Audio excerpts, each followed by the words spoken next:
ஆண்டவராக இயேசு கிறிஸ்துவின் நாமத்தினாலே இந்த சண்டே ஸ்பெஷல் வழியாக உங்களை சந்திப்பதில் மிகுந்த சந்தோஷம்.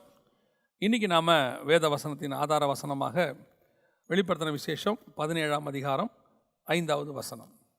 மேலும் ரகசியம், மகா பாபிலோன் வேசிகளுக்கும் பூமியில் உள்ள அருவருப்புகளுக்கும் தாய் என்னும் நாமம் அவள் நெற்றியில் எழுதியிருந்தது.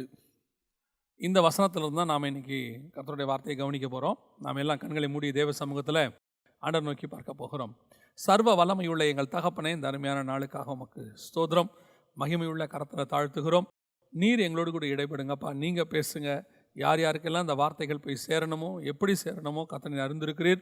வேத வாக்கியங்களை அறிந்து கொள்ளும்படி நீர் இருதயங்களை திறக்கிறவராக இருக்கிறீர். இப்பொழுதும் தேவ ஆவியானவர் இருதயங்களை திறந்து கேட்கிற ஒவ்வொருத்தருக்கும் இது பிரயோஜனப்பட கர்த்தர் கிருபை தருவீராக. மகிமையுள்ள கரத்தில் தாழ்த்துகிறோம் எங்கள் ஆண்டவர் இயேசுவின் நாமத்தில் பிதாவே, ஆமென். ஆமென். வெளிப்படுத்தின விசேஷம் 17ஆம் அதிகாரம் 5வது வசனத்தில் மேலும் ரகசியம் மகா பாபிலோன் என்று கொடுக்கப்பட்டிருக்கு. இந்த மகா பாபிலோன் ரகசியத்தை பற்றி நிறைய விஷயங்கள் நம்ம பேசியிருக்கிறோம். இந்த பாபிலோனுடைய ஸ்பிரிட் எப்படி கிரியை செய்கிறது என்பதை குறித்து பல விஷயங்கள் நம்ம பேசியிருக்கிறோம். அதாவது இந்த பாபிலோனுடைய ஸ்பிரிட் எங்கே ஆரம்பிக்குது அப்படின்னு கேட்டிங்கன்னு சொன்னால் 10ஆம் அதிகாரம் ஆதியாகமத்தின் புஸ்தகத்தில் ஆரம்பிக்கிறது. அதாவது ஏதேனில் இருந்ததான ஆதாமையும் ஏவாளையும் வஞ்சித்து பிசாசு வெளியே கூட்டிகிட்டு வந்துட்டு பாபேலில் தான் அவனோட ஹெட் குவார்ட்டர்ஸை அவன் ஸ்தாபிக்கிறான். ஸோ அது வரைக்கும் இடைப்பட்ட அந்த காலங்கள் பார்த்திங்கன்னு சொன்னால் ஏறக்குறைய ஒரு 2000 வருஷத்துக்கிட்ட. ஏன்னா அதுக்கப்புறம் தான் ஆபிரகாம் வராரு. அது வரைக்கும் பார்த்திங்கன்னா நோவோட ஜலப்பிரளயம் வரைக்கும் ஒரு 1600 1700 வருஷம்னு கணக்கிடுறாங்க. ஸோ இது எல்லாமே பிசாசுடைய கண்ட்ரோலுக்கு கீழே பூமி இருக்குது. பூமியானது சீர்கெட்டதாக இருந்தது, கொடுமையினால் நிறைந்திருந்தது. கர்த்தர் அதை அழித்தார். அதற்கு பிறகு நோவா அவன் பசங்க, அதில் காம் தகப்பனுக்கு விரோதமாக சில காரியங்கள் செய்யும்போது அந்த சந்ததி சபிக்கப்படுகிறது. சபிக்கப்பட்ட சந்ததியாக அதில் கானானியர்கள் வருகிறார்கள். கானானியர்கள் வம்சத்திலும் இந்த யாபேத்துடைய வம்சத்திலும் அநேகர் தேவனுக்கு விரோதமாய் மாறுகிறார்கள். அதில் மிக முக்கியமான ஒரு நபர் தான் நிம்ரோத். இந்த நிம்ரோத் போய் கட்டின இடம்தான் பாபேல். அந்த பாபேல் தான் பிசாசுகளுடைய கூடாரமாக இருக்கிறது. சகல அருவருப்புகளுக்கும் வேசித்தனங்களுக்கும் தாய் அப்படின்னு சொல்லி வெளிப்படுத்தல் 17:5 சொல்லப்படுது. இந்த பாபிலோனிய ஸ்பிரிட் ஒவ்வொரு காலகட்டத்தில் ஒவ்வொருத்தர்கிட்ட கிரியை செய்யும். இந்த பாபிலோனில் இருந்த ஸ்பிரிட்டில் மிக முக்கியமானது அப்படின்னு பார்த்தீங்கன்னா நிம்ரோத்துடைய மனைவி செமிராமிஸோடைய பையன் தம்மூஸ். இவர்களை பற்றின குறிப்புகள் எல்லாம் நமக்கு பைபிளில் இருக்குது. இதை பற்றி நிறைய நம்ம பார்த்துருக்குறோம்.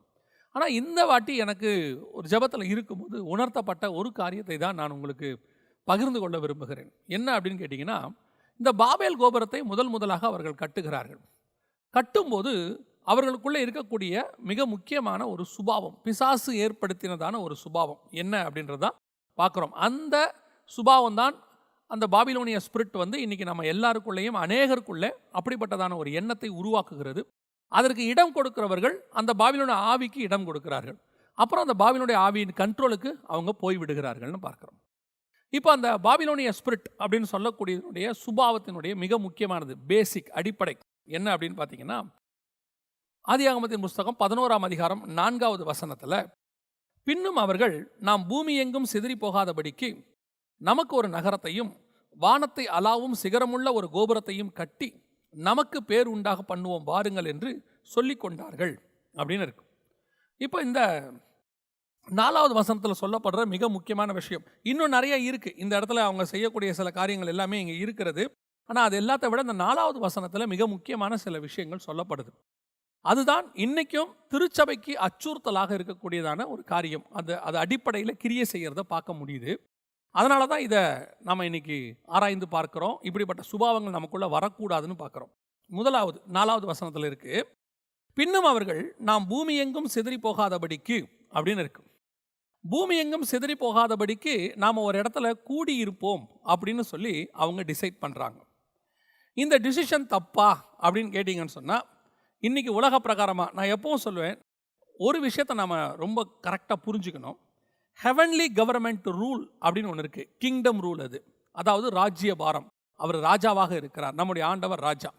இந்த கிங்டம் ரூலுக்கும் இந்த பூமியில் இருக்கக்கூடிய ரூலுக்கும் ஆப்போசிட்டாகவே தான் எப்பவுமே இருக்கும். ஏன் அப்படின்னு கேட்டிங்கன்னா, இந்த கிங்டம் ரூல் என்பது, ராஜாவுடைய ஆளுகை என்பது வித்தியாசமான சட்டத்திட்டங்களை உடையது. டெமோக்ரஸி என்பது ஜனநாயகம், இப்போ நாம் இருக்கிறது ஜனநாயகம் என்பது வித்தியாசமானது. இன்னும் சொல்ல போனால் தேவனுடைய திட்டத்துக்கு விரோதமாக மனிதனை செயல்பட வைக்கிறது தான் பிசாசினுடைய திட்டம். இப்போ தேவன் பூமிக்கு ராஜாவாக இருந்தார், வானத்துக்கும் பூமிக்கும் அவர் தான் ராஜாவாக இருந்தார். அப்போ அவருடைய ரெப்ரசன்டேட்டிவாக ஆண்டவர் வந்து ஆதாம் கையில் கொடுத்து ஆண்டு கொள்ளுங்கள்னு சொல்கிறார். இப்போ அந்த ஆளுகையை பிசாசு தந்திரமாக வாங்கிட்டான். வாங்கின பிறகு இந்த பூமியில் அவன் என்ன செய்கிறான்னா தன்னுடைய ராஜாக்களை ஏற்படுத்துகிறான் எல்லா இடத்திலும். ஆனால் இஸ்ரவேலுக்கு மட்டும் ராஜா இல்லாமல் இருக்கு. காரணம், ஆண்டவர் சாமுவேல்கிட்ட சொல்கிறாரு, அவர்கள் உன்னை அல்ல என்னை தள்ளினார்கள். கர்த்தர் தான் அவங்களுக்கு ராஜாவாக இருக்கார். ஹெவனுக்கும் அவர் தான் ராஜா, இஸ்ரவேலுக்கும் அவர் தான் ராஜா. இப்போ இஸ்ரவேலர்களை தூண்டி விடுறான் பிசாசு, எங்களுக்கு ஒரு ராஜா வேண்டும். இது என்ன மெத்தடு? Worldly method. உலகத்தில் இருக்கிறவங்களாம் தங்களுக்கு ஒரு ராஜாவை அவங்க ஏற்படுத்துகிற மாதிரி, ஒரு கோத்திரத்துலேருந்து யாரோ ஒருல ஏற்படுத்துகிற மாதிரி எங்களுக்கு ஒரு ராஜா வேணும்னு கேட்குறோம். இது ஃபஸ்ட்டு ஸ்டெப். இப்போ கர்த்தர் வந்து ஜனங்களே கேட்ட பிறகு சரின்னு விட்டு கொடுத்துட்டார். அதற்கு பிறகு இந்த ராஜாவை தேர்ந்தெடுக்கிற அதிகாரம் யார் கையில் இருக்குது அப்படின்னு கேட்டிங்கன்னா தேவன் கையில் இருந்துச்சு. அவர் தான் ஃபஸ்ட்டு சவுலை தேர்ந்தெடுக்கிறாரு. அப்புறமா பார்த்தீங்கன்னு சொன்னால் தாவீதை தேர்ந்தெடுக்கிறார்.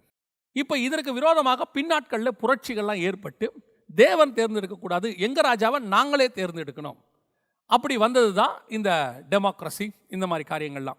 இன்றைக்கி உலகத்துக்கு இதுதான் கரெக்ட். அவங்க அப்படி தான் அந்த முடிவு எடுத்து வச்சுருக்கிறாங்க. ராஜ்யபாரம் தப்பு அப்படிங்கிறத வந்து ஒரு காலகட்டத்தில், இன்னும் சொல்ல போனால் உலகம் உண்டாகி இந்த 6000 வருஷத்தில், ஏறக்குறைய 6000 வருஷத்தில் கிட்டத்தட்ட 5600 வருஷம், கிட்டத்தட்ட 5500 வருஷத்துக்கு மேலேன்னு வச்சுக்கோங்களேன், இது வரைக்கும் ராஜ்யபாரம் தான் இருக்குது. இந்த கடைசி 100, 150, 200 வருஷமாக தான் ராஜ்யபாரங்கள் ஒழிக்கப்பட்டு இந்த டெமோக்ரஸி, டிக்டேட்டர்ஷிப்பு, நம்ம என்னென்ன சொல்கிறோமோ எல்லாமே கொண்டு வரப்பட்டது இந்த கடைசி காலத்தில் தான். அது வரைக்கும் இந்த ராஜ்யபார கான்செப்ட் தான் இருந்துச்சு. சரி, இந்த மாதிரி நிறையா இருக்குது. இப்போ நம்ம அங்கெல்லாம் போகலைன்னு வச்சுக்கோங்களேன். அதே மாதிரி தான் ஆண்டவர் சொன்ன ஒரு மிக முக்கியமான விஷயம் ஆதாம்கிட்ட சொன்னது என்ன அப்படின்னு கேட்டிங்கன்னு சொன்னால், நீங்கள் பலுகி பெருகி பூமியை நிரப்புங்கள், டோட்டல் வேர்ல்டையும் நீங்கள் போய் ஃபுல்ஃபில் பண்ணணும் அப்படின்னு. இது கர்த்தருடைய திட்டம். இப்போ இதுக்கு அகைன்ஸ்டாக பிசாசு செய்யக்கூடிய ஒரு விஷயம் என்ன அப்படின்னா, நாம் பூமி எங்கும் சிதறி போகாதபடிக்கு நம்ம ஒரே இடத்துல ஸ்டே பண்ணுவோம் அப்படின்னு சொல்கிறோம். இன்றைக்கும் நாம் ஒரு இடத்துல இருக்கக்கூடியவங்க, இந்த பூமியை நீங்கள் சேட்டிலைட்டில் பாருங்கள், நம்ம சொல்கிறபடி 70% கடல் இருக்குது, 30% லேண்ட் இருக்குது. இந்த 30% லேண்ட்லேயும் மனுஷன் ஆக்கிரமிப்பு பண்ணாத லேண்ட் எவ்வளோ இருக்குன்னு பாருங்களேன். மனுஷன் எப்போவுமே ஒரே இடத்துல கூடி கூடி கூடி கூடி அங்கேயே தான் இருக்கான். அவன் கர்த்தர் சொல்கிறார், நீ பலுகி பெருகி பூமியை நிரப்பு. இப்போ நம்ம என்ன சொல்கிறோம், 700 கோடி மக்கள் இருக்கிறோம். 700 கோடி மக்கள் இருக்கும் பொழுது ஜனத்தொகை பெருகிருச்சு, மக்கள் தொகைக்கு இருக்கணும். ஆக்சுவலாக நீங்கள் பாருங்கள், இந்த 700 கோடி மக்களும் செதறி போய் பூமி எங்கும் பரம்பி இருந்தாங்கன்னா போதுமான இடம் நமக்கு இருக்குது. ஆனால் இவங்க வாழ்வதற்கு தகுதியான இடம்னு ஒன்று உருவாக்கிக்கிட்டு அது மேலே மாடி கட்டி நம்ம இங்கே தான் இருக்கிறோம். இப்போ கவர்மெண்ட்டே என்ன செய்து நல்லா கவனிச்சிங்கன்னா, இதை எக்ஸ்பேண்ட் பண்ணுறாங்க, சிட்டியை எக்ஸ்பேண்ட் பண்ணுறாங்க, இன்னும் கொஞ்சம் வெளியே போங்க, துணை நகரம் உண்டாக்குறாங்க. இது கவர்மெண்ட்டே அதை செய்கிறாங்க. ஜனங்க அதுக்கு விருப்பப்படலை. ஜனங்க இன்னும் நெருங்கி இருக்கவே இருக்கிறாங்க, சிதறி போகாதபடிக்கு ஒரு இடத்துல இருக்கணும் அப்படின்னு. இது உலக பிரகாரமாக பாபிலோனிய மெத்தட். கர்த்தர் சொன்னது எல்லா இடத்துலையும் பரம்பி நீங்கள் நிரம்புங்க அப்படின்னு சொல்லி. இப்போ இந்த ஸ்பிரிட்டு சபைகளுக்குள்ள, கிறிஸ்தவர்களுக்குள்ள, ஆவிக்குரியவர்களுக்குள்ள எப்படி கிரியை செய்யுது அப்படின்னு சொல்லி நீங்கள் பார்த்தீங்கன்னு சொன்னால், ஒரு காலகட்டத்தில் சபையினுடைய நோக்கம் என்ன, சபை உருவாக்கப்பட்டதனுடைய நோக்கம் என்ன? இப்போ முதல் சபை அப்போஸ்தலர்களை கர்த்தர் உருவாக்குகிறார். அப்போஸ்தலர்களுக்கு கொடுக்கப்பட்டதான அசைன்மெண்ட் என்ன அப்படின்னு பார்த்தீங்கன்னு சொன்னால், நீங்கள் உலகம் எங்கும் போய், அவர் சொல்லும் போதே பாருங்களேன், எருசலேமிலும், அடுத்து யூதேயாவிலும், அடுத்து சமாரியாவிலும், அடுத்து பூமியின் கடைசி பரியந்தமும் எனக்கு சாட்சிகளாக இருப்பீர்கள். இப்போ கர்த்தருடைய நோக்கமே நீங்கள் உலகமெங்கும் போகணும் அப்படிங்கிறது தான் தேவனுடைய திட்டம். இப்போ இந்த தேவனுடைய திட்டம் இப்படி இருக்கும்போது நாம் என்ன செஞ்சோம்? இன்னும் நீங்கள் முதலாவது சபையை எடுத்துக்கொள்ளுங்க, அப்போஸ்தலர்களே எடுத்துக்கொள்ளுங்க. அவங்க என்ன செஞ்சாங்கன்னு நீங்கள் நினைக்கிறீங்க அப்படின்னு பார்த்தீங்கன்னு சொன்னால், அவங்க சொல்லக்கூடியதான ஒரு வார்த்தை அப்போஸ்தலர் நடபடிகளை நீங்கள் பாருங்கள், 5ஆம் அதிகாரத்தில் நீங்கள் வாசிக்கும் போது, அவர்கள் தங்களுக்குன்னு ஒரு கம்யூனிட்டியை ஒன்று உருவாக்கிடுறாங்க. கம்யூனிட்டின்னா தங்களுக்கு ஒரு திட்டத்தை உருவாக்கி அவங்க சிதறி போகாதபடிக்கு அவங்க சொல்லக்கூடியதான ஒரு வார்த்தையை கவனிங்க. அப்போஸ்தலர் நடபடிகள் 6ஆம் அதிகாரம் 1, 2, 3 வசனங்கள் நீங்கள் வாசித்து பார்த்தீங்கன்னா, அந்நாட்களிலே சீஷர்கள் பெருகின போது அவங்க எல்லாம் ஒரு இடத்துல கூடி சாலமோன் மண்டபத்தில் அவங்களுக்குன்னு ஒரு திட்டத்தை வகுக்கிறாங்க.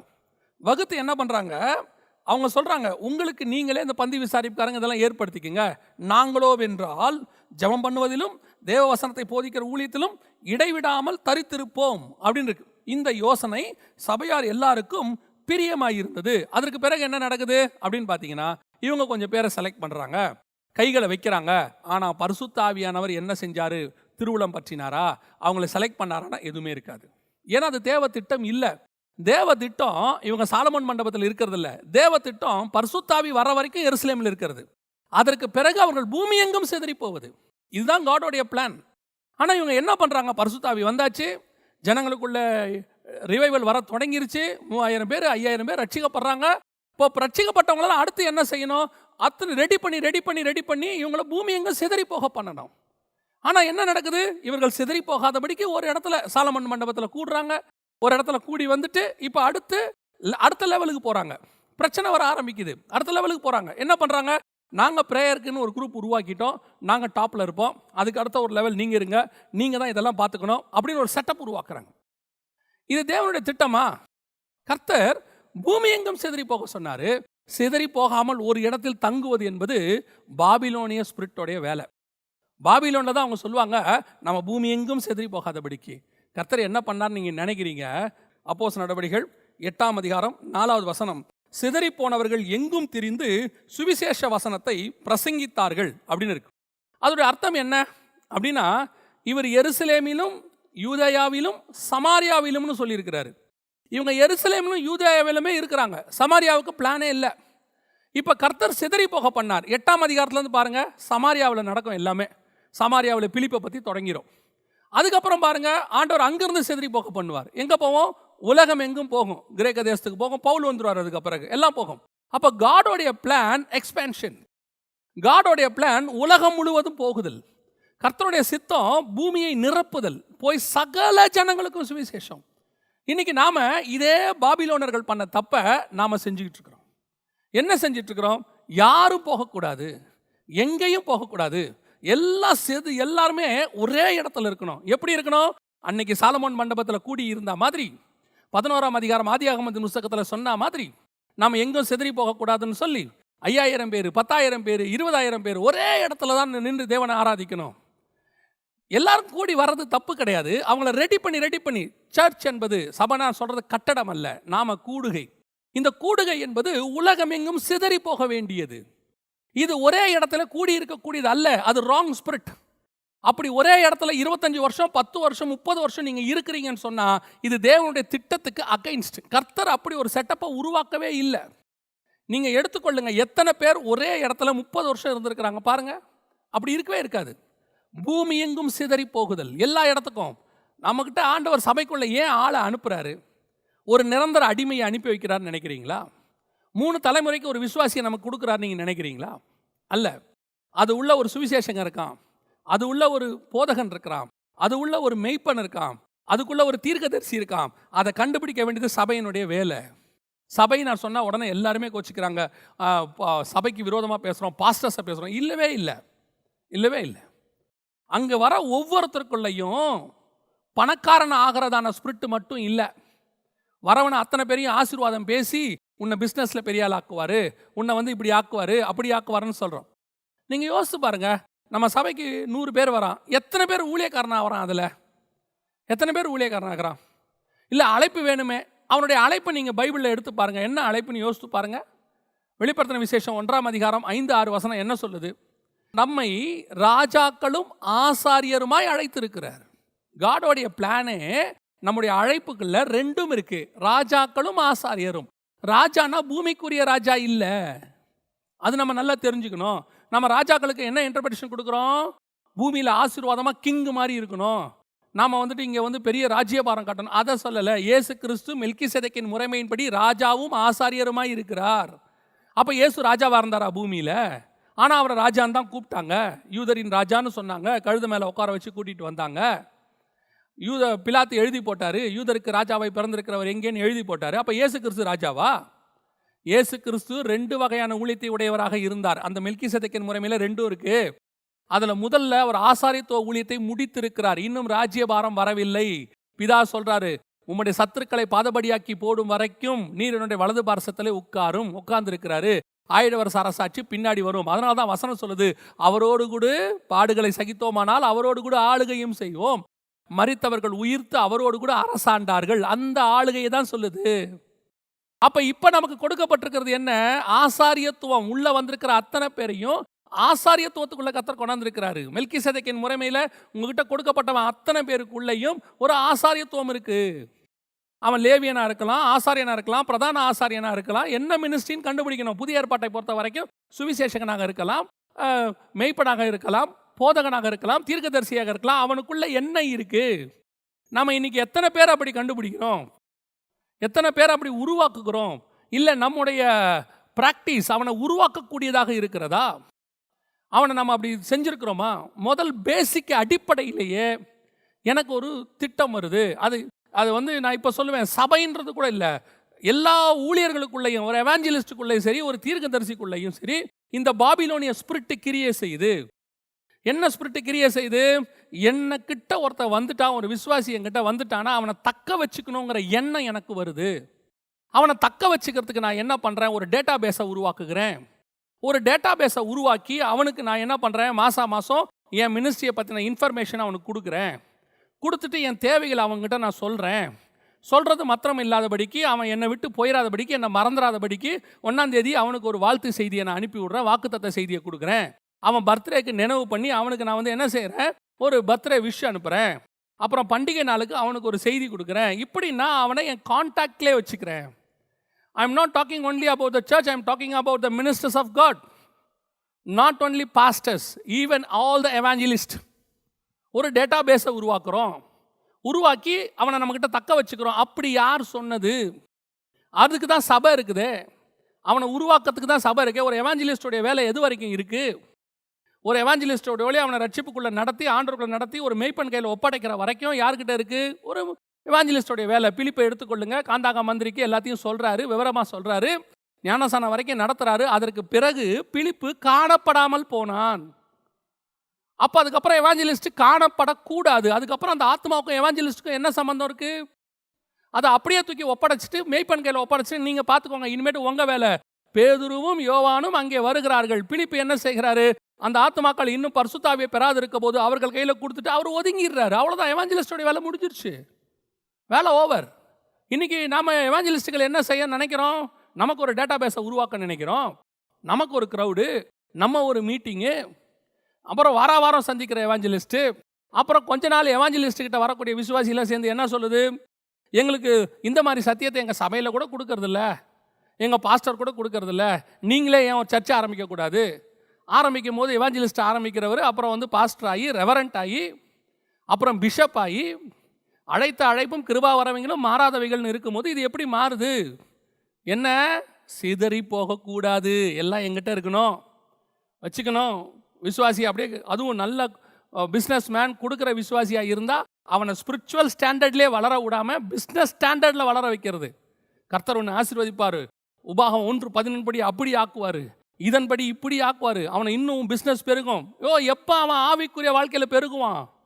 அவன் பணக்காரனா சாவறதுக்கு அவன் கையில் வந்தான். பணக்காரனா சாவறதுக்கு இங்கே வரத்துக்கு அவன் உலக பிரகாரமாக இருக்கக்கூடிய மிகப்பெரிய பணக்காரர்கள் கையில் கர்த்தர் ஒப்படைச்சிருப்பார். ஒரு போதகர் கையிலையோ எவாஞ்சலிஸ்ட் கையிலையோ ஒருத்தன் வரானா எதற்காக வரான்? அவன் பணக்காரனாக சாவதற்கு வரவில்லை, ஆவிக்குரியவனாக, சீஷனாக. ஒரு சபையினுடைய பொறுப்பு என்ன? வரக்கூடியவனை அப்படியே ஒரு விசுவாசியை மாற்றி, விசுவாசி சீஷனாகி, சீஷன் ஊழியக்காரனாகி வெளியே போய் சிதறி போய் பலிக்கு பெருகணும். இந்த தக்க வச்சுக்கிற சுபாவம் சிதறி போகக்கூடாது. எல்லாம் எங்ககிட்ட தான் இருக்கணும், எல்லாரும் நம்ம கூட தான் இருக்கணும். இது என்ன ஆவி? Babylonian spirit. எப்போ வரைக்கும் இருக்கணும்? அவனை உருவாக்குற வரைக்கும். அவனுக்குள்ளே இருக்கக்கூடிய அந்த ஆசாரியத்துவத்தை அவனுக்கு தெரியப்படுத்தணுமே, அதுக்கான மோட்டிவேஷன் நம்ம உருவாக்கணுமே. அன்றைக்கி இல்லை, ஊழியக்காரங்க அத்தனை பேரும் எல்லாருமே ஊழியக்காரன் ஆகணும்னு ஆசைப்பட்டாங்க. தங்கிட்ட வரவனெல்லாம் ஊழியக்காரன் ஆக்கணும். இப்போ பாருங்கள், இயேசு தங்கிட்ட வந்தவனை 12 பேரை அப்போஸ்தலன் ஆக்கினாரு, 70 பேரை சீஷர்களாக மாற்றுறாரு, 2 பேரை அனுப்பி விடுறாரு, இவங்கள உலகம் எங்கும் போக சொல்கிறாரு. தங்கிட்ட வரவனெல்லாம் மாற்றிக்கிட்டே இருக்கார் பாருங்க. பின்தொடர வேண்டியவனெல்லாம் எவனெல்லாம் ஊழியக்காரன், அவர்கிட்ட வரவெல்லாம் ஊழியக்காரனாக மாறுறான். இன்றைக்கி ஒரு சில ஊழியர்களை குறித்து நான் கேள்விப்பட்டிருக்கிறேன். எவாஞ்சலிஸ்ட்டை பற்றி நான் கேள்விப்பட்டேன். அவர் அவர்கிட்ட வந்த அத்தனை பேரையும் ஊழியக்காரனை மாற்றி இருக்கிறார். அவங்க மூலமாக சில நாடுகள் சந்திக்கப்பட்டிருக்குது.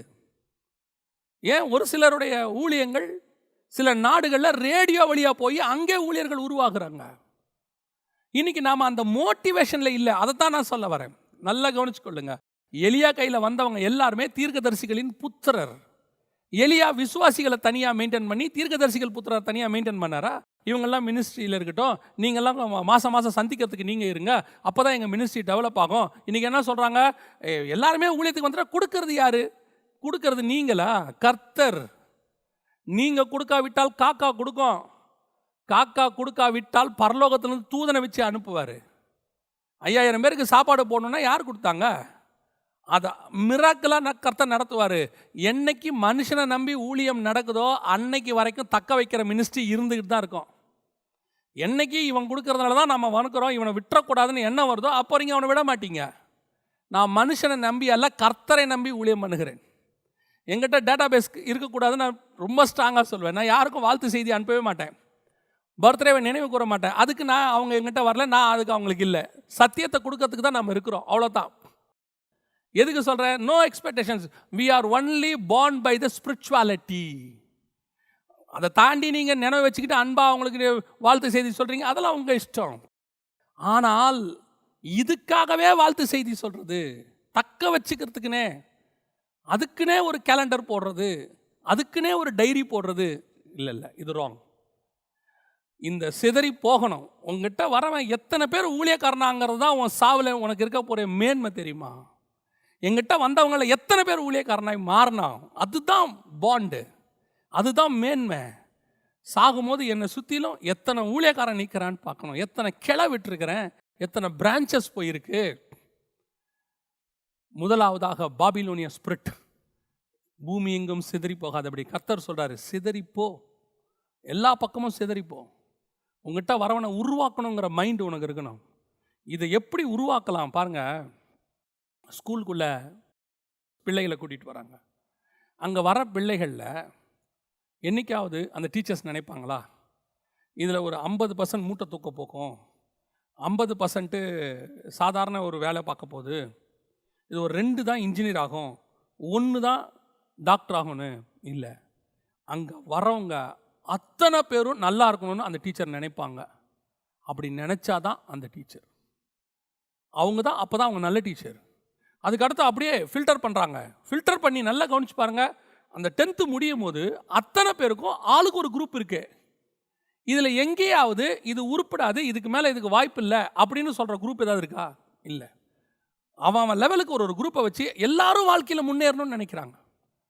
நான் என்ன நினைக்கிறேன் அப்படி நினைக்கிறேன்னா, எங்கிட்ட வர அத்தனை பேரும் கர்த்தருக்கென்று எழும்பி பிரகாசிக்கணும், ஷைன் ஆகணும். அத்தனை பேரும் பணக்காரன் ஆகணும்னு நான் நினைக்கிறேன்ல, அத்தனை பேரும் ஆசீர்வாதமாக இருக்கணும்னு நினைக்கிறேன். ஆசீர்வாதமாக இருக்கட்டும், தப்பு கிடையாது. ஆனால் அத்தனை பேரும் ஊழியக்காரன் ஆகணும்னு நான் நினைக்கணும். இல்லைங்க, அது அழைப்பு கர்த்தருடையது. நீங்கள் நினைங்க, அழைப்பு கர்த்தருடையது. உங்களுக்கு அந்த ஃபேக்ட் வேணும்ல, எனக்கு அந்த பாரம் வேணும்ல. என்னை நம்பி ஆண்டவர் ஒரு 10 பேரை பேச சொல்கிறாரு, இதில் 10 ஊழியக்காரன் உருவானா நல்லா இருக்குமே அப்படிங்கிற எண்ணம் எனக்கு வரணும். அதை உருவாக்காதது கர்த்தர்கிட்ட இருக்குது. என்னுடைய மோட்டிவ் என்னங்கிறதா இங்கே பேச்சு. கர்த்தருடைய திட்டம் வேற. நான் என்ன நினைக்கிறேன், சிதறி போயிடக்கூடாது, அதை பற்றி தான் நான் பேசிகிட்டு இருக்கிறேன். அவனுக்கு அழைப்பு இருக்குது, இல்லை, நான் சொல்ல வேண்டியதை சொல்லிட்டேன். அழைப்பு இருந்தால் அவன் போக போகிறான். நான் அப்படி ஒரு விஷயத்தையே உருவாக்கலையேங்கிறேன். அவனுக்கு அப்படி ஒரு விஷயத்தை நான் சொல்லியே கொடுக்கலையே. உன் அழைப்பில் ஆசாரியத்தோன்னு ஒன்று இருக்குப்பா, நீ பாரு, கர்த்தர் உனக்கு ஒரு வேளை அழைப்பு வச்சாலும் வச்சிருப்பாரு, நான் அவனுக்கு சொல்லிக் கொடுக்குறேன். நான் அவனை சொல்லிக் கொடுக்குறதே, உன் பிஸ்னஸை கர்த்தர் ஆசீர்வதிப்பார், உனக்கு வீடு கொடுப்பார், உனக்கு காடு கொடுப்பார், இப்படி சொல்லி சொல்லி அவனை ராஜாவாக்கணும்னு தான் ட்ரை பண்ணுறேனே ஒழிய அவனை ஆசாரியன் ஆக்கணும்னு நான் ட்ரை பண்ணலையே. ஸோ இதுதான் பாபிலோனியன் ஸ்பிரிட்டோடைய ஃபர்ஸ்ட். பூமி எங்கும் சிதறி போகாதபடிக்கு ஆசைப்படுங்க. எங்கிட்ட இருந்து நிறைய ஊழியக்காரன் போகணும், என் சபையிலேருந்து நிறைய ஊழியர்கள் உருவாகணும். நாளைக்கு நான் பரலோகத்துக்குள்ளே நுழையும் போது ஒவ்வொரு ஊழியக்காரனும் என்னை குறித்து சாட்சி கொடுக்கணும். ஆண்டவர் சொன்னார் பார்த்தீங்களா, உண்மையும் உத்தமம் உள்ளவன்னு யோபுவை பார்த்து சொன்னார் பாருங்க. அந்த மாதிரி சாட்சி கொடுக்கணும். அவங்ககிட்ட கொடுத்த அத்தனையும் ஊழியக்காரனை மாற்றிட்டாயா, ராஜ ரீக ஆசாரிய கூட்டமாக்கிட்டாயா. அவன் தான் உண்மையும் உத்தமம் உள்ள ஊழியக்காரன். இது முதலாவது பாபிலோனிய ஸ்பிரிட். ரெண்டாவது, அதே 4வது வசனம் சொல்லுது, நமக்கு ஒரு நகரத்தையும் வானத்தை அளாவும் சிகரமுள்ள ஒரு கோபுரத்தையும் கட்டி. இதுக்கு பின்னாடி ஆக்சுவலி ஸ்பிரிச்சுவல் காரணம் ஒன்று இருக்குது. ஏன் இவங்க கட்டினாங்க அப்படிங்கிறதுக்கு ஒரு ஸ்பிரிச்சுவல் காரணம் ஒன்று இருக்குது. என்ன அப்படின்னு சொல்லி நீங்கள் பார்த்தீங்கன்னா, இப்போது கர்த்தர் ஒரு நகரத்தை உண்டாக்கணும்னு ஒரு பிளானில் வச்சுருக்கிறார். என்ன நகரம்? புதிய எருசலேம். ஒருவேளை நீங்கள் கேட்கலாம், நான் இதுக்கு ஏற்கனவே விளக்கமும் கொடுத்துருக்கிறேன். புதிய எருசலேமை பற்றி புதிய ஏற்பாட்டில் தானே இருக்குது, வெளிப்படுத்தின விசேஷம் தானே இருக்குது, அதை பற்றி எப்படி இங்கே பிளானு அப்படின்னு கேட்டிங்கன்னா, எபிரேயருக்கு நிருபம் 11ஆம் அதிகாரத்தில் 3வது வசனத்திலேருந்து நீங்கள் வாசிக்கும் பொழுது ஆபேலில் ஆரம்பித்து 16வது வசனம் வரைக்கும் ஒருத்தரையாக சொல்லிக்கிட்டே வருவார். ஆபேலு, நோவா, அப்புறம் ஆபிரகாமு, ஈசாக்கு, யாக்கோப் எல்லாம் சொல்லிட்டு இவர்கள் தேவன் தாமே கட்டி உண்டாக்கின அஸ்திபாரமுள்ள நகரங்களுக்கு காத்திருந்தார்கள்னு இருக்கு. அவங்களுக்குள்ள அப்பவே என்ன இருக்கு? ஒரு விஷன் இருக்கு. என்ன விஷன்? கர்த்தர் நமக்கு ஒரு நகரத்தை ஆயத்தம் பண்ணிட்டு இருக்கிறாருன்னு ஒரு விஷன் இருக்கு. அந்த இடத்துல நீங்க எபிரேயர் 11 வாசிக்க முடியும். தேவன் தாமே கட்டி உண்டாக்கின அஸ்திபாரமுள்ள நகரங்களுக்கு அவர்கள் காத்திருந்தார்கள். அஸ்திபாரமுள்ள நகரம் எதுன்னு கேட்டீங்கன்னா புதிய எருசலேம். வெளிப்படுத்தின விசேஷம் 21ஆம் அதிகாரத்தில் 13, 14வது வசனத்தில் வாசிங்கன்னா அந்த நகரத்திற்கு அஸ்திவார கற்கள் 12 இருந்தன அப்படின்னு இருக்கும். இப்போ நம்ம பூமி அஸ்திவாரம் இல்லாத நகரம், அது அஸ்திவாரம் உள்ள நகரம். ஸோ இப்போ அதை பற்றி தான் அங்கே ஆண்டவர் சொல்கிறார். அப்போ அவங்களுக்கு அந்த விஷன் இருக்குது. இந்த விஷன் அவங்களுக்குள்ளே வந்த உடனே இந்த விஷனுக்கு ஆப்போசிட்டாக ஆல்டர்னேட்டாக ஒரு விஷனை வந்து பிசாசு எப்பயுமே உருவாக்குவான். அவங்களுக்கு தெரியும், கர்த்தர் ஒன்று உண்டாக்குனா அதுக்கு டூப்ளிகேட்டாக பிசாசு உருவாக்குவான். இப்போ உடனே அவன் காயின்கிட்ட போய் என்ன சொல்கிறான்? ஒரு நகரத்தை உண்டாக்க சொல்கிறான். காயின் தன் பையன் பேரில் ஒரு நகரத்தை உண்டாக்குறார். நல்லா கவனிங்க, தனக்கு பேர் உண்டாக, தன் சந்ததிக்கு பேர் உண்டாக ஒரு நகரத்தை உண்டாக்குகிறார். இப்போ இதில் பலுகி பெருகி அந்த நகரம் தான் வந்து மிகப்பெரியதான அழிவுக்கு காரணமாக இருந்தது, காயினுடைய நகரம். ஏன்? ஜனங்கள் சீர்கேடாக இருந்தார்கள், பூமியெல்லாம் கெட்டு போச்சு. எங்கத்தினால? இதனால். அதே நேரத்தில் நோவாவுடைய சந்ததியில், அதுக்கு முன்னாடி உள்ள சேத்துடைய சந்ததியில் வந்தவங்க கர்த்தரை தொழுது கொண்டார்கள்னு இருக்கு. ஸோ பூமி சீர்கேடாக மாறினதுக்கு இந்த நகரத்தில் உள்ளவங்க தான் காரணம். அப்போ இந்த நகரத்தில் உள்ளவங்கள மொத்தத்தையும் கர்த்தர் அழிக்க சித்தம் கொண்டார். இது நடந்தது வந்து நோவா காலத்தில். இப்போ அடுத்து பிசாசு என்ன பண்ணுறான்? ஜனங்களை வச்சு அடுத்த நகரத்தை உண்டாக்குகிறான். அதுதான் பாபேல். இந்த இடத்துல நமக்கு ஒரு நகரத்தை, அதாவது பிசாசு எப்பவுமே என்ன பண்ணுவான்னா, கர்த்தருக்கு ஆண்டவர் நம்மளை குறித்து ஒன்று செய்யணும்னு வச்சுருந்தார்னா அதுக்கு ஆல்டர்னேட்டாக ஒன்று உருவாக்குவான். ஸோ இந்த நகரத்தினுடைய கான்செப்டுங்கிறது ரொம்ப பெருசு. அது அங்கேருந்து புதிய எருசலேம் வெளிப்படுத்தின விசேஷம் வரைக்கும். இப்போ நம்ம அதை அங்கே போகலைன்னு வச்சுக்கோங்களேன். இப்போ இந்த நகரம் இருக்குது பாருங்களேன், சிட்டி, இது அவன் உண்டாக்குனது. இந்த சிட்டியை, கர்த்தருக்கு ஒரு சிட்டி இருக்குது நியூ ஜெருசலேம், அதுக்கு ஆல்டர்னேட்டாக தான் இவன் உருவாக்குறான். இந்த இடத்துல கர்த்தர் உங்களுக்கு ஒரு பிளான் வச்சுருக்கும் போது அதுக்கு ஆல்டர்னேட்டாக உங்களுக்கு ஒரு பிளானை பிசாசு சொல்லி கொடுப்பான். அது எப்படி இருக்குன்னு கேட்டிங்கன்னா, புதிய எருசலேம் கர்த்தருடைய நாம மகிமைக்குன்னு வரும், இது நமக்கு பேர் உண்டாக்கும்படி வரும். அது வரப்போறது மகிமையானது, ஸ்பிரிச்சுவல், இது ஃபிசிக்கல். இன்னைக்கு இப்படிப்பட்டதான ஒரு காரியத்தை தான் பிசாசு உருவாக்கிக்கிட்டே வரான். என்ன உருவாக்குறான் அப்படின்னு கேட்டிங்கன்னா, இப்போ நமக்கு புதிய ஏற்பாட்டை பொறுத்த வரைக்கும் நீங்களும் நானும் தான் தேவனுடைய ஆலயமாக இருக்கிறோம். இப்போ இந்த ஆலயம் அப்படிங்கிறதோட கான்செப்ட் வந்து ஸ்பிரிச்சுவல். இப்போ இது அப்படியே எப்படி மாறுது? வசனம் தெளிவாக சொல்லுது நியூ டெஸ்ட்மெண்ட்டில், கைகளால் கட்டின ஆலயத்தில் அவர் வாசமாக இருக்கவில்லை அப்படின்னு இருக்கு. அப்படி இருக்கும்போது இப்போ பிசாசு நமக்கு சொல்லி கொடுக்கறது என்னன்னா, எப்படி இஸ்ரவேலர்கள் ஒரு தேவாலயத்தை கட்டி ஆல்டர்னேட்டாக எருசலேமில் ஒரு தேவாலயத்தை அவங்க கட்டினாங்களோ, ஆசாரிப்பு கூடாரத்துக்கு ஆல்டர்னேட்டாக கட்டினாங்களோ, அதே மாதிரி நம்மளை இப்போ ஒரு ஆல்டர்னேட் ஆலயத்துக்குள்ளே கொண்டாந்துட்டான். திருப்பி நல்லா கவனிங்க, அது எதற்காக கட்டப்படுதுங்கிறது தான் பேச்சு. ஆல்டர்னேட் கட்டினதே வேற. நியூ டெஸ்ட்மெண்ட்டை பொறுத்த வரைக்கும் நீங்களும் நானும் தான் சர்ச். இப்போ கட்டட சர்ச் இருக்கக்கூடாதா? கூடி ஆராதிக்க ஒரு இடம் தேவை. நல்லா புரிஞ்சுக்கோங்க, நான் சொல்கிற விஷனை உடனே ஜெகன் வந்து சபைக்கு விரோதமாக பேசுகிறாரு. இல்லை, சபை ஆராதனை, சிலர் கூடி வருகிறதை போல சபை ஆராதனை விட்டுவிடக்கூடாது. நம்ம கூடி வரணும், ஆராதிக்கணும். ஆராதிக்கிறதுக்கு ஒரு இடம் தேவை, அதுதான் இடமே தவிர அது ஆலயம் அல்ல. கூடியிருக்கிறவர்கள் தான் ஆலயம். இதுதான் ஃபர்ஸ்ட். அப்படி அந்த தாட்டு வந்தாதான் உங்களுக்கு உங்க மேல ஃபர்ஸ்ட் புனிதமா பரிசுத்தமா இருக்கணும்னு தோணும். இப்போ எருசலேமில் இருந்த யூதர்களுடைய பிரச்சனை என்ன அப்படின்னா, அவனுக்கு ஒரு இடம் புனிதமாக இருந்தது, அவனுடைய சோலை பற்றி அவன் கவலைப்படலை. அதனால தான் அவன் தேவாலயத்துக்கு வைராகியம் பாராட்டுறான். எரேமியால சொல்லும் போது அவர் சொல்றாரு இல்லையா, இந்த தேவாலயம் வந்து மண்மேடாகி போகும், சிலோவாமை போல மாறும்னு சொன்ன உடனே அவரை கூப்பிட்டு அடிக்கிறான் பாருங்களேன். ஏன்னா அவன் ஆலயத்தின் மேல வைராகியம் இருக்கு, அது பரிசுத்த ஸ்தலம், இது தேவனுடைய ஆலயம், எப்படி இதை பத்தி நீ பேசுவ அப்படின்னு அடிக்கிறான்ல. இப்ப அந்த வைராகியம் தான் இப்ப யாருக்கு வருது? அவனுக்கு வந்து அவன் சோலை பத்தி கவலையே இல்லை, சர்ச்சை பத்தி கவலை. அவன் பணப்பிரியனா இருக்கிறான், அவன் தேவாலயத்துக்குள்ள வந்து புறா விற்கிறான், காசுக்காரன் இருக்கிறான், தேவாலயத்துக்குள்ள எல்லா அக்கிரமும் நடத்துகிறான். ஆனால் ஆலயத்தை பற்றின வைராகியம் இருக்க ஒழிய தான் செய்கிறது தப்புன்னு அவனுக்கு தெரியல. இதே பிரச்சனை தான் இப்போ வந்துக்கிட்டு இருக்கு. இப்போ என்ன, ஆல்டர்னேட் ஆலயமாக நம்ம தேவாலயத்தை உருவாக்கிட்டு நாம தான் ஆலயங்கிறத மறந்துட்டதுனால கூடி வரும்போது ஆலயத்துக்கு கொடுக்குற இம்பார்ட்டன்ஸை உள்ளே உட்காந்துருக்கிற உங்களுக்கு கொடுக்கல, நீங்களும் கொடுக்கல, உங்களை சுற்றி இருக்கிறவங்களும் கொடுக்கல. இப்போ நமக்கு ஒரு பேர் உண்டாக்கும்படி நகரம் இந்த கடைசி காலத்தில் இருக்கிற மிகப்பெரியதான ட்ராபேக்கில் ஒன்று என்ன அப்படின்னு கேட்டால், மெகா சர்ச் பெருசு, எல்லாத்துலேயும் பெருசு. அப்போ இவங்களோட நோக்கம் என்ன, உள்ளே உக்காந்துருக்கிறவனை எப்படி பரிசுத்தப்படுத்தி வருகைக்கு ஆயத்தப்படுத்தி கர்த்தரை சந்திக்கிறதுக்கு எந்த நிமிஷமும் அவன் ரெடியாக இருக்கணும்னு ஒவ்வொரு நாளும் அவனை ரெடி பண்ணுறதை விட்டுட்டு, இப்போ நான் சுற்றி இருக்கிறத ஒவ்வொருத்தருக்கும் ஒரு கட்டுமான பணி இருக்கு இல்லையா, அந்த கட்டுமான பணிக்கு கான்சன்ட்ரேட் பண்ணுறதுனால, அதை ஆலயமாக நான் நினச்சதுனால இந்த ஆலயத்தை கட்டுறதுக்கு இவனை யூஸ் பண்ணணும், வேறு வழியில் இவங்கிட்ட தான் வாங்கணும். அப்போ இவனுக்கு நான் என்ன உபதேசம் கொடுக்கணும், இதை கட்டுறதுக்கு இவங்கிட்ட என்ன வாங்கணுமோ அதுக்கான உபதேசம் தான் கொடுக்க முடியும். என்னுடைய உபதேசமே அங்கே மாறும், ஆட்டோமேட்டிக்காக மாறும். நான் மாற்றலை, எனக்குள்ளேருந்து மாறும். இருதயத்தின் நிறைவினால் வாய் பேசும். ஒரு உதாரணம் நான் சொல்கிறது, ஒரு உதாரணம். அடுத்த வாரம் தளம் போடணும், ஒரு காசு தேவைப்படுது.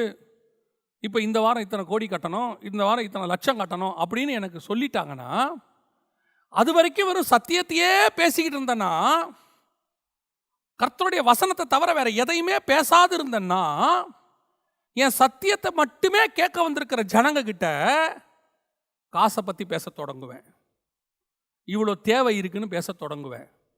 ஏன், நமக்கு ஒரு நகரத்தையும் நமக்கு ஒரு கோபுரத்தையும் நாம் கட்டணும் அப்படிங்கிறது அங்கே வந்துருச்சு.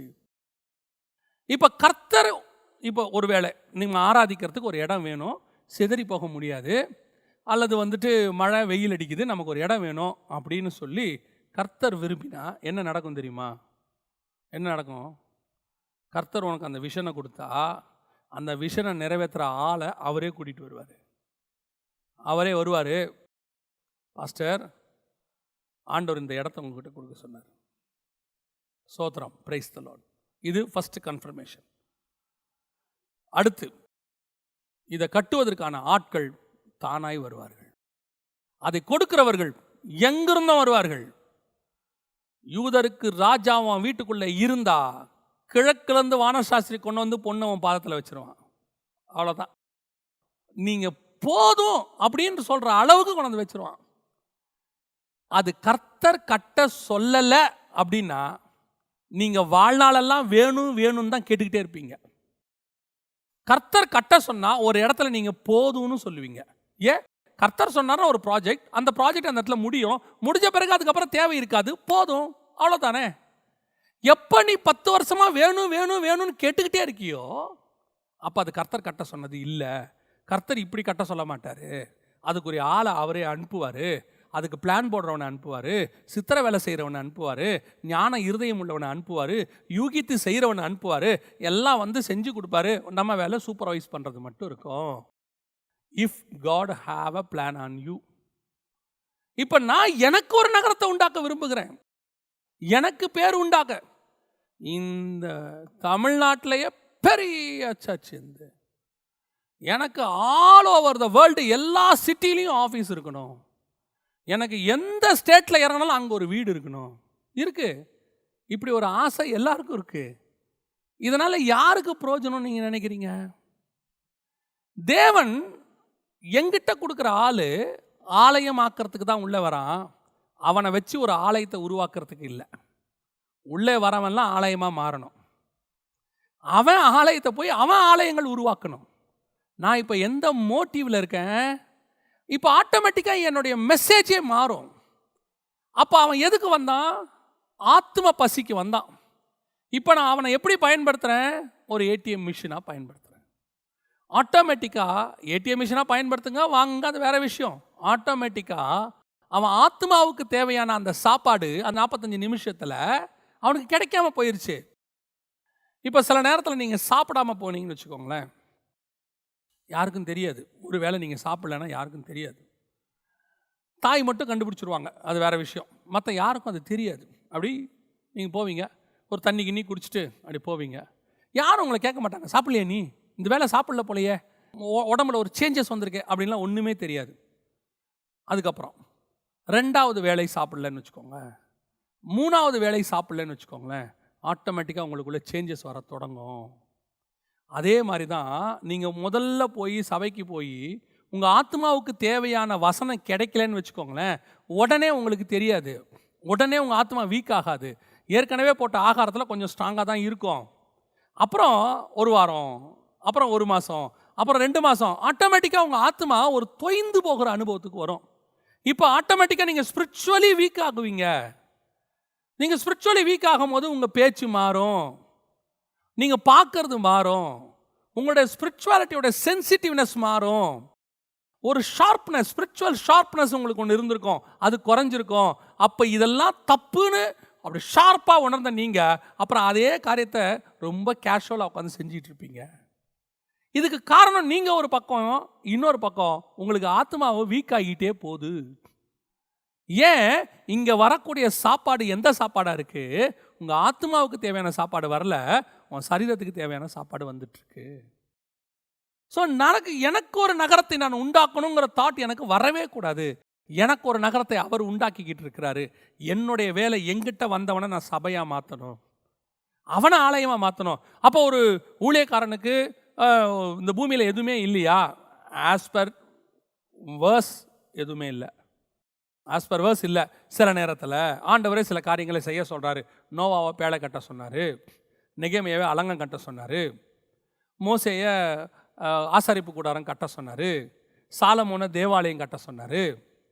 இப்படி ஒவ்வொருத்தருக்கும் ஒவ்வொன்று சொல்கிறாரு. ஆஸ் பர் கர்த்தருக்கு ஏதோ திட்டம் இருக்குது. ஒருவேளை உங்களுக்கு அப்படி ஒரு சபை கட்ட சொல்லியிருக்கலாம், ஒருவேளை உங்கள் ஊழியத்தின் பாதையில் ஒரு காலேஜ் கட்ட சொல்லியிருக்கலாம், பைபிள் காலேஜோ, அல்லது உங்களுடைய ஊழியத்தின் பாதையில் உங்களுக்கு ஒரு தேவைக்கான ஒரு இடத்த ஆண்டவர் கொடுக்கலாம். சொன்னவர் அவரே செய்வார். யாருக்கிட்டையும் உங்களை போய் காம்ப்ரமைஸ் பண்ண விட மாட்டார். உங்கள் மெசேஜ் மாறாது, உங்களுடையதான எந்த ஆக்டிவிட்டீஸும் மாறாது. பணக்காரனை பார்த்தா குனிய மாட்டீங்க, அவனுக்கு ஏற்ற மாதிரி உங்கள் பேச்சு மாறாது.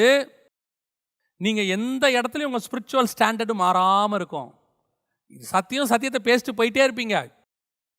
தேவைகள் சந்திக்கப்பட்டு கொண்டே இருக்கும். அதுதான் திருப்பியும் சொல்கிறேன், ஆண்டவர் சொன்னால் அவர் செய்வார். யாருக்கிட்டையும் அதை சொல்ல வேண்டிய அவசியம் இல்லை. நமக்கு பேர் உண்டாகணும்னா தான். கர்த்தருக்கு பேர் உண்டாக்குறது என்னது? வரவனை ஆலயமாக மாற்றுறது. என்னை நம்பி கொஞ்சம் பேரை கொடுத்துருக்காரு. அது எவாஞ்சலிஸ்டாக கூட இருக்கட்டும். உங்களோட கூட்டங்களுக்கு 5000 பேர் வரான். எதுக்கு வந்திருக்கான்? ஆண்டவரை ஏற்றுக்கொள்றதுக்காக வந்திருக்கான். உங்களை நம்பி கர்த்தர் அனுப்பியிருக்காரு. அவங்ககிட்ட சொல்ல வேண்டியது காஸ்பல், அவனுக்கு செய்ய வேண்டியது ஹீலிங், அவனுக்கு கொடுக்க வேண்டியது டெலிவரன்ஸ், அவனுக்கு கொடுக்க வேண்டியது கார் வாங்குற ஃபார்முலா கிடையாது, வீடு கட்டுறதுக்கான காரியம் கிடையாது. அவனுக்கு ஆத்மாவுக்கு தேவையானது தான் அங்கே பேசணும். மிச்சத்தை கர்த்தர் பார்த்து கொள்வார். அவனை பணக்காரனாக்கணும்னா ஓவர் நைட்டில் அவர் ஆக்கிட்டு போயிடுவார். நமக்கு தேவை அவருக்கு பேர் உண்டாகணும், எனக்கு பேர். இன்றைக்கி கடைசி காலத்தில் ஹீரோ வர்ஷிப் வந்துக்கிட்டே இருக்குது அதிகப்படியாக. நீங்கள் பாருங்கள், நான் ஏன் மினிஸ்ட்ரி பாப்புலர் ஆகணும், என்னுடைய ஊழியம் பாப்புலர் ஆகணும், ஏன் பேர் அப்படியே போகணும். நல்லா தெரிஞ்சுக்கொள்ளுங்க, ஊழியம் என்பது என்னை ஆண்டவர் கொண்டு வந்தது, நம்ம எல்லாரையுமே கொண்டு வந்தது அவர் மகிமைப்பட. எங்கிட்ட ஒரு ப்ராஜெக்ட் கொடுத்துருக்காரு, அந்த ப்ராஜெக்டை செய்யறதுக்கு தான் கர்த்தர் கூட்டு வந்தாரே ஒழிய என்னை உயர்த்தது அவர் வேலை. உன் பேரை நான் பெருமைப்படுத்துவேன். நம்ம பண்ண வேண்டாம், நம்ம பண்ணவே வேண்டாம். நம்ம என்ன பண்ணணும்? போஸ்டர் அடித்து நம்ம ஃபோட்டோவை பெருசாக போட்டு நம்மளே ஃபோட்டோ எடுத்து நம்மளே மேக்கப்லாம் போட்டு நின்று ஃபோட்டோ ஒன்று எடுத்து கையில் கொடுத்து இதை போடுங்க, இப்படி போடுங்க, இந்த சைஸில் போடுங்க, ஃபாண்ட்டு இப்படி போடுங்க, கீழே 9 வரங்களை பெற்றவர்னு போடுங்க, பக்கத்தில் என்னுடைய டிகிரியெல்லாம் மறந்துடாமல் போடுங்க, ஒரு காலகட்டத்துக்கு அப்புறம் குடும்பமாக போடுங்க. இது நமக்கு நாமே பேர் உண்டாக பண்ணுறது. உங்கள் பேரை பெருமைப்படுத்தணுன்னா இப்போ யோசிச்சு பாருங்கள். ஆபிரகாமை பார்த்தோமா? நமக்கு யாருக்காவது ஆபிரகாமை தெரியுமா? நம்ம பிறந்ததுலேருந்து ஆபிரகாம் பற்றி கேள்விப்பட்டிருக்கோமா? 30 வயசில் இயேசுவை ஏற்றுக்கிட்டோம், இல்லை 18 வயசில் ஏற்றுக்கிட்டோம், எப்பயோ ஏற்றுக்கிட்டோம். ஏற்றுக்கொண்ட பிறகு படித்தோம், இதில் ஆபிரகாம் பேர் இருக்குது. நமக்கு ஒரு பிள்ளை பிறந்தால் ஆபிரகாம்னு பேர் வைக்கணும். அவன் நம்ம தாத்தாவா? Spiritually relationship. இதுதான் அவன் பேரை பெருமைப்படுத்துறது. எப்படி?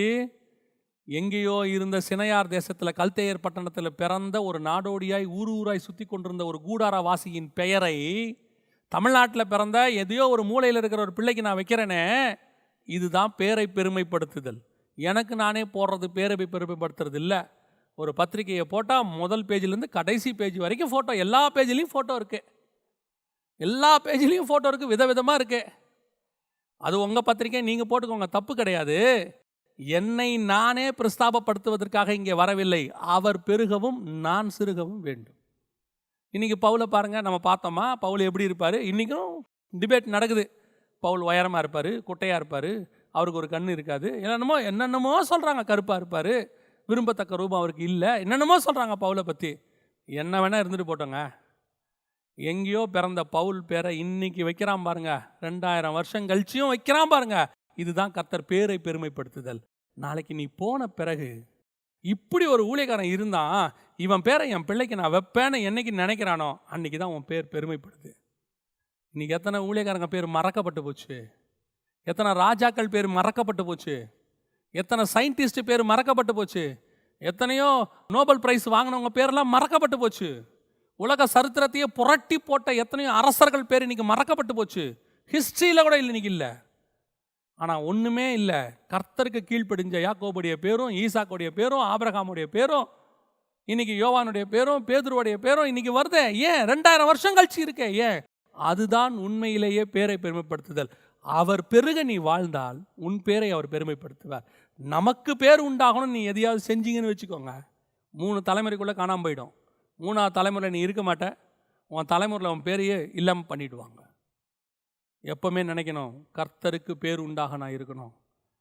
என் பேர் எவ்வளோக்கு எவ்வளோ மறையுதோ அவ்வளோக்கு அவ்வளவு நல்லதுன்னு சொல்லணும். கர்த்தருடைய பேர் தான் வரணும்னு சொல்லணும். அந்த ஆசை உனக்குள்ளே இருக்கணும். உன்னை கேட்காம உன் ஃபோட்டோவை அவன் எடுத்து போகிறான், அது அவன் இஷ்டம். நீ சொல்லியே அவன் கேட்கல, அதை விட்டுருங்க. நீ ஆசைப்படாத, அதுதான் கேள்வி. எனக்கு இப்படி இந்த மாதிரி ஆங்கிளில் இப்படி இருக்கணும், எவ்வளோக்கு எவ்வளோ நான் இல்லாமல் போகிறேனோ அவ்வளோக்கு அவ்வளோ நல்லது. அவர் பெருகவும் நான் சிறுகவும் வேண்டும். இந்த பாபிலோனிய ஸ்பிரிட், முதலாவது கர்த்தருடைய திட்டம் உலகமெங்கும் சிதறி போகுதல். இந்த பாபிலோனிய ஸ்பிரிட் சிதறி போக விடாது, உங்களை அப்படியே ஒரே இடமா வச்சுக்க விரும்பும். 2வது, நமக்கு பேர் உண்டாகும்படி செய்யும். நாம் வந்தது கர்த்தருக்கு பேர் உண்டாக்கும்படி, நமக்கு பேர் உண்டாக்க அல்ல. நாம் ஜெபம் பண்ண போகிறோம். சர்வ வல்லமையுள்ள எங்கள் தகப்பனே, இந்த கடைசி காலத்தில் கிரியை செய்கிற பாபிலோனிய ஆவிகளுக்கு எங்களை விலக்கி பாதுகாத்து கொள்ளுங்கப்பா. திருச்சபைகளை மாத்திரமல்ல, திருச்சபைகளில் இருக்கிற விசுவாசிகள் ஒவ்வொருத்தரையும் கர்த்தர் வேலியடைத்து பாதுகாத்து கொள்வீராக. ஆண்டவரே, எத்தனையோ போராட்டங்களுக்கு மத்தியில் அவங்க வராங்கப்பா. இந்த ஆவிக்குரிய போராட்டத்தை ஜெயிக்க, உமக்கு முன்பாக ஜெயம் பெற்றவர்களை வந்து நிற்க கர்த்தர் கிருபை தருவீராக. இந்த வசனங்கள் அவர்களுக்குள்ளே 100க்கு 100 பலன் கொடுப்பதாக. இருதயங்களை திறந்து உள்ளே அனுப்புகிற ஆண்டவர் அனுப்பும்படி நாங்கள் ஜெபிக்கிறோம். ஆசீர்வதியும் வழி நடத்தும். எங்கள் ஆண்டவர் இயேசுவின் நாமத்தில் ஒப்பு கொடுத்து ஜெபிக்கிறோம், எங்கள் ஜீவனுள்ள நல்ல பிதாவே. ஆமென், ஆமென்.